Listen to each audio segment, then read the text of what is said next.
woke up one strange night to hear a rattle beneath my bed.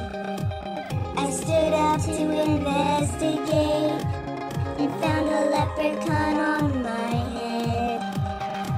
I was really scared, so I went to find my mom, but when I got there she was tied to a chair.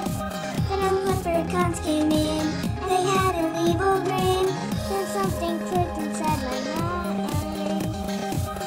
The leprechauns were evil, evil like a monster, trying to take over the human race. Leprechauns were evil, evil like a monster.